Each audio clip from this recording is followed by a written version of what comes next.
Former President Trump took the stage even as local law enforcement were escalating efforts to find a suspicious person.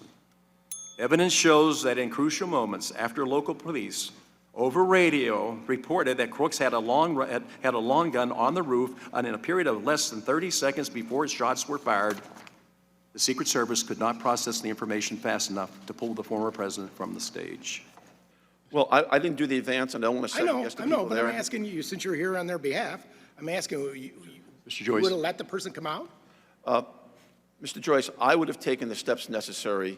If I thought there was still a gap in the security posture, I would have taken the steps necessary, or I would have told the supervisors it's not safe to bring the president here. That's what I would have done.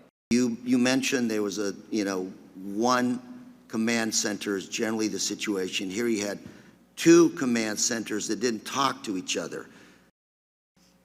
You've been with the Secret Service, sir. You with President Reagan, I believe you said? And President Bush, yes, sir. Thank you for that good work.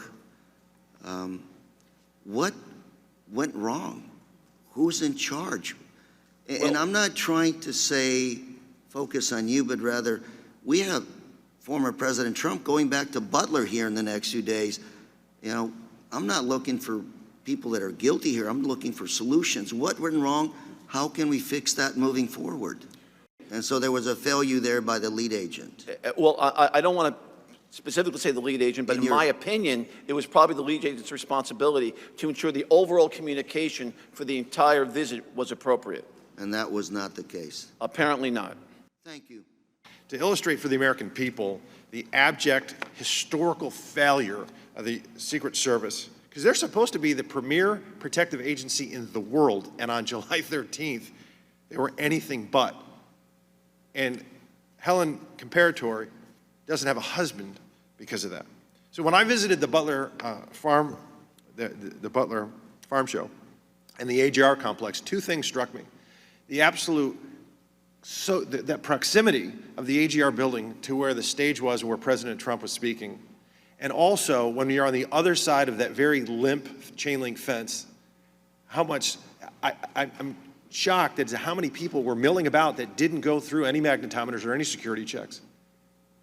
There's about 7 different ways the Secret Service could have secured that building. A 10-year-old looking at that satellite image could have seen that the greatest threat posed to the president that day outside the security perimeter was the AGR building and that roof.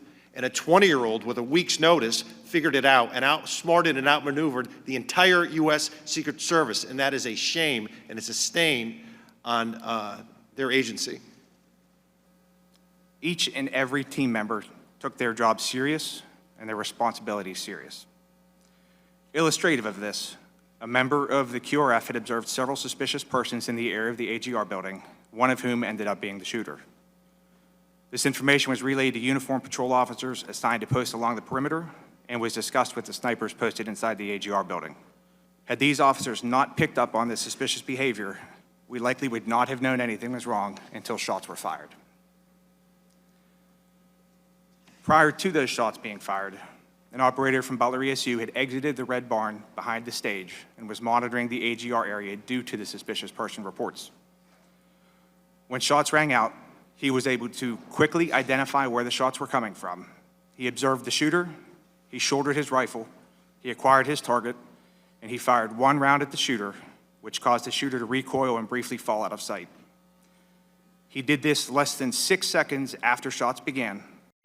He remained on target, prepared to engage with additional rounds, and as the shooter slowly came back into sight, a Secret Service counter-sniper fired a round striking the shooter, ending the active threat. Is it true that within minutes of joining the walkthrough on the morning of the 11th, you shared your concerns about AGR complex not being secure?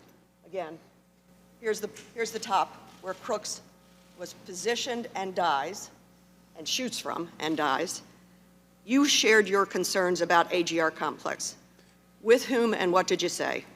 I did share my concerns with the agents, from my understanding, that were in charge of the site that day. I explained to them that the snipers inside that building were overwatching the venue itself, and that the whole area, specifically the whole area leading up from the water tower, we had no vantage point from. And I asked the Secret Service members that we do not have the additional manpower to post anybody there, and I requested additional people to be posted there so there would be no access to those grounds, And what response did you get? that they would take care of it. They would take care of it? Yes. And did you think that meant they would put it within their secured perimeter? Whether they put it within their secure perimeter or they posted bodies, actual people there, that was my expectation of what was going to happen.